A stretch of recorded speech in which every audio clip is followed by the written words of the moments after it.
All right, almost 7:45 here on the programme, and talking about the decision from the High Court in Pietermaritzburg ruling the results of the 8th Provincial Elective Conference in KZN in 2015 were unlawful and invalid. Let's look at your tweets. We are trying to get both sides of the story. We had the PEC chairperson, the ANC KwaZulu-Natal chairperson, Sihle Zikala earlier. Now we are speaking on the programme here to the spokesperson for those that won the appeals, Sithembiso Mshengu. So here's your comments. Bela saying, will this KZN PEC still discipline Dr. KwaZulu-Natal as they have been nullified by the court? I can answer that for you. They said absolutely the DC still stands against her. But let's ask Sithembiso that question, but I'll ask him it in a short while. Bile saying there is no PEC in ANC KwaZulu-Natal and Sihle Zikala is no longer the chairperson. He must stop referring to himself as a leader. Manyovu saying, I think the KZN PEC must be disbanded now. Sabata, all decisions taken by that unlawful structure are now unlawful. Okay. Brian Kumalo, please ask Sihle if he is still legitimate president or chairperson, I beg your pardon. Are they clinging to power at all costs? Would they restore Senzumkunu? The answer to that, Sihle still sees himself as the chairperson until he is told by National or the SCA. Similani is saying, I wish the national leadership of African National Congress can respond quickly before things get out of hand in KZN.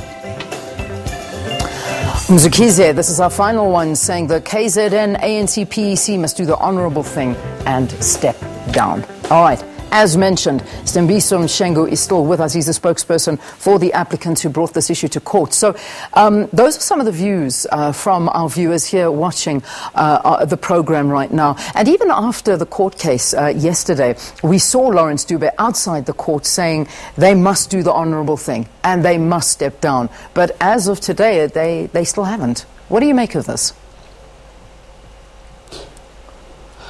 Look, Leanne, as they have said they are not willing to step down. It's quite unfortunate. But I think for the credibility of the ANC, for the harmony of the organization, I do believe that they have to do the honorable thing and step down. But if they don't want to do so, they are within their rights to try and hold on to office. But the unfortunate part of that is that branches will no longer accord them the respect that they should be having because they have been declared to be unlawful and invalid. So at the end of the day, the onus is on them to get out of office. Yeah. Let's talk about what's happening in December. We've got the elective conference coming up. My question to Chairperson Zikala was, what's going to happen now? There is this division.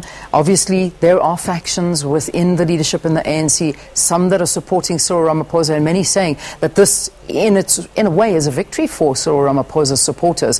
There's also Nkosazana Dlamini Zuma. The vote in KwaZulu-Natal is very, very important. He didn't seem to be too worried about it because there are structures in place for this. What are your views? How do you think this is going to play out with the elective conference in December? Obviously, when you are in a PEC, you command respect and you have some element of influence over lower structures. We know that some members of the outgone PEC, as we believe so, they have expressed their view in terms of their preference of who should be the next president of the ANC and subsequently of the Republic.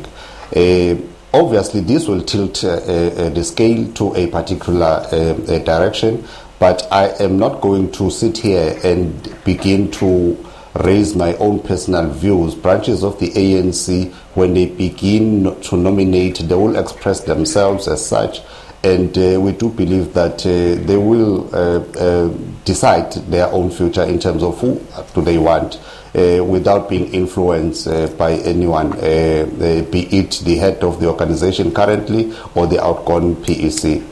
All right, and my final question to you is, it was one of the tweets that was asked, the DC against KwaZulu-Natal, many saying now that any decision that the PEC had taken are now unlawful. Do you agree that perhaps the DC against KwaZulu-Natal should be dropped?